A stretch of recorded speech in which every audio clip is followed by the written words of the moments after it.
So, my introduction to smoking looks a little bit different than most people. I didn't really start until I started college. So, I was about like 17. A lot of people kind of fall into it when they're 13, 14, and then it kind of just grows into an addiction. And a lot of people struggle to get out of it. But my story's a little different, right? So, I had just finished dealing with a lot of stress.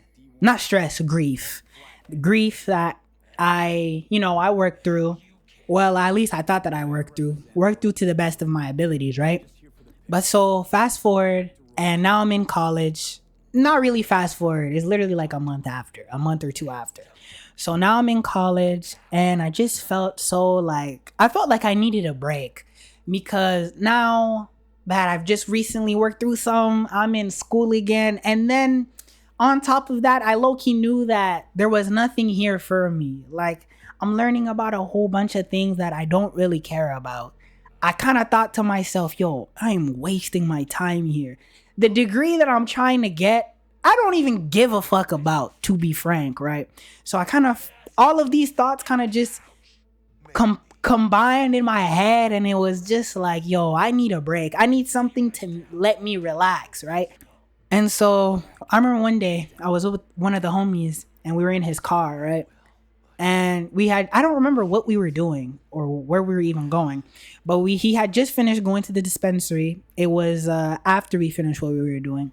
And so he picks up a blunt. It was a pre-roll, right? And I remember he asked me what my stance on weed was, right? Now, mind you, like I said, my sentiments at the time were that I needed a break. And I never really demonized weed. Like I knew that people smoked and it helped them relax. And so I never thought it to be a bad thing. I never demonized it and I never condemned anyone who smoked. And so him seeing how open I was to it, right? When the time came, he passed me the blunt because he was like, we should smoke together then. And I was like, you know what? Okay, bet. There's a first time for everything. Let's do it. And so I remember we went behind the dispensary, right? And he lit up the blunt. And I remember it was like, I don't know, it was flavored. So the smoke smelled nice. It was like, I don't know. I thought it was cool, right? And so he's facing the blunt, right? And then when his turn is over, he passes it to me. And I'm not gonna lie, I'm low-key geeked at this point. I'm low-key super excited, right? Because I'm like, okay, bet. And so I try to face the blunt. I try to inhale it, but I've never smoked before. I've never vaped, nothing, right? So I don't really know what I'm doing. So I'm thinking that I'm smoking, right? But it's not really going in my lungs, you know? I'm sure everyone can relate to that for their first time, you feel me? So I'm hitting it and but he could tell that I'm not hitting it correctly.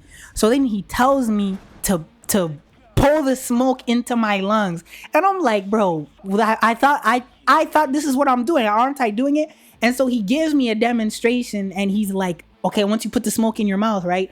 Breathe in through your mouth and pull it in. So I'm like, okay, bet. And so I still remember this, bro. I still remember this and I still laugh about it. So I hit it, right? And then I pull the smoke into my lungs. It was a big hit, but I didn't know it was a big hit. I'm used to seeing people smoke in the movies and shit, right? And I'm thinking I'm a pro. So it was a big hit and I pull all this thick blunt smoke into my lungs and I could have died, bro. I could have actually died. I remember, bro, I thought this nigga set me up.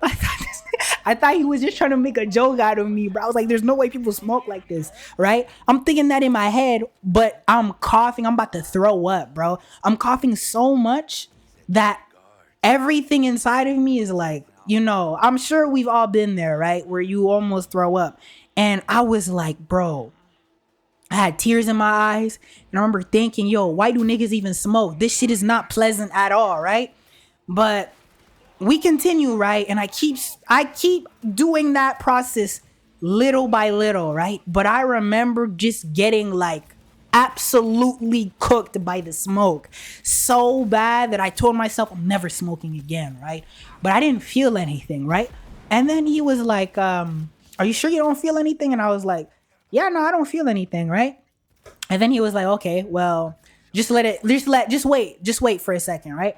And for some reason, I have this thing, even if I drink, which I don't drink a lot, even if I drink, or to this day, even if I smoke, I'm under the impression that I can take more than I actually can, which I'm always put to shame by that, right?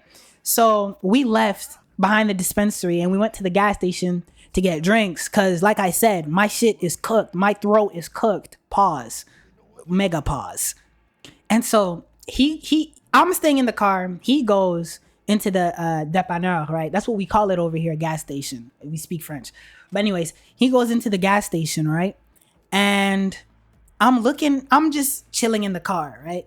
And I'm looking at the cars pass by. And for some reason, it's like time slowed down. And I remember, not that time slowed down, but like I thought I was tripping because the cars were moving, right? And they were driving, but like it was like a slideshow, not a slideshow, like a stop motion animation, like those books that you flip each page. And then if you flip it really fast, it animates. It was like that. That's the only thing I can describe it at. And I was like, bro, am I tweaking? And then I realized, bro, I'm fried. And then I remember he came back in the car and he could tell I was fried, right? He could just tell I was fried. And I remember, bro, just a smile just set into my face. And I was in like pure bliss, bro. I remember it to this day. We rode back and he was blasting music. The music, bro, I felt like I was in a movie, bro. I felt like I was on a TikTok edit or some shit, right? So that was the first time that I got fried, right? And I remember I woke up the next day and I was just like, I woke up the next day and I promise you I thought I was still fried. I went to college, bro. Well, I went to school and I don't know, the fog mixed with how much that I smoked and how potent the weed was. And especially considering too that it was my first time, I was fried for a minute, bro. I promise you, it felt like I went to sleep and woke up and I was still fried, bro. But after that day, I quickly fell in love with it and I wanted to experience whatever that high again, right? And so I started to smoke regularly, right? A blunt a day, 2 blunts a day, 3 blunts a day. I would usually smoke backwoods, but where I'm at, you can only get the rum pack, like the rum flavored. And I used to, bro, I hate still to this day, bro. I can still taste it in my mouth. I used to hate the aftertaste of that, right?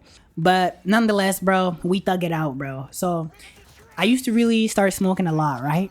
But I don't know. The weed dependency kind of snuck up on me because at first I was doing it because it was fun and it was chill because I get to relax. It was exactly what I was looking for, right? But I don't even know when it happened, but I low key started to not need it to relax, but like if I want to relax, I'm gonna smoke. You know what I mean? And I showed it to my friends. Everyone started smoking. I'm such a bad influence for that. To this day, bro. To this day. I fucked them up. I ain't gonna lie. I'm laughing, but in reality, some of those niggas are dead ass cooked though, for real. But smoking became a regular occurrence for me. And I would kind of tell myself that you could smoke and still be active, which you can. You can definitely smoke and still be your best version of yourself. And that's not what this video is about. I'm not trying to demonize weed or the plant, right? This is just my experience. And in my experience, I just ended up becoming really dependent on it. And I was just not someone who could smoke every day, even regularly, and like show up for the other people around me and for myself. You know what I mean? And what I mean by show up is that, like, for example, right now, like, I can link with my homies, right? And maybe, or even we get on the game. Let's say we just get on the game and we fuck around. And and my friend could be like super fried, right? And there's nowhere better to be fried than playing on the game with your niggas, right?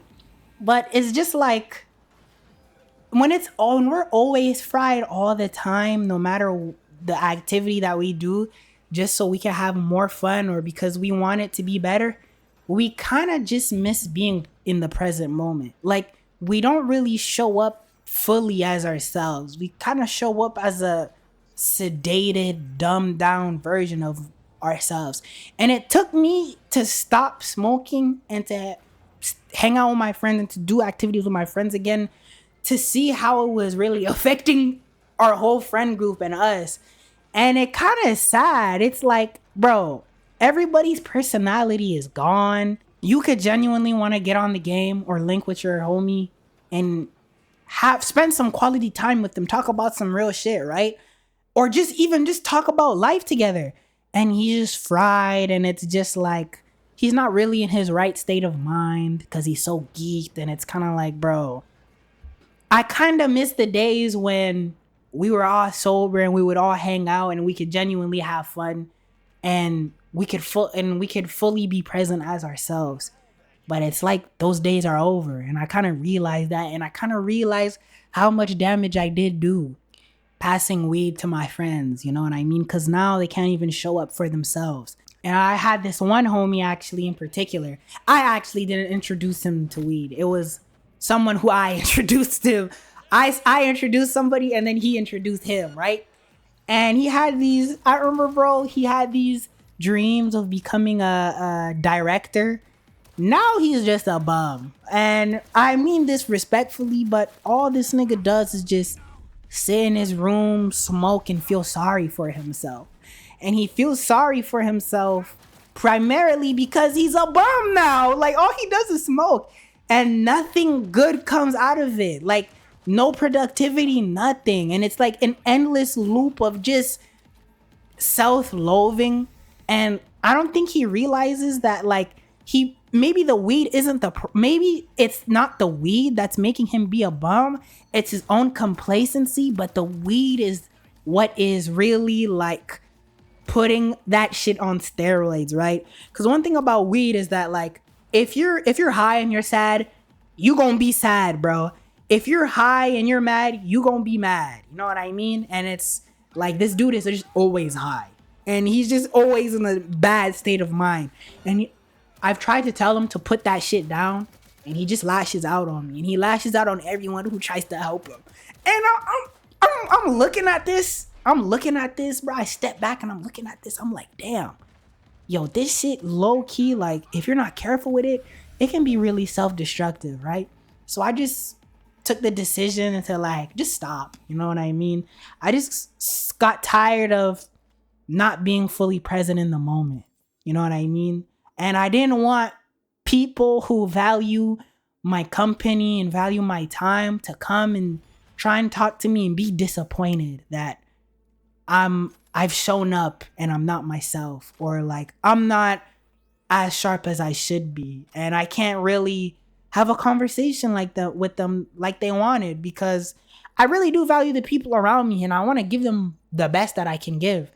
And I can't do that if I'm fried all the time, you know?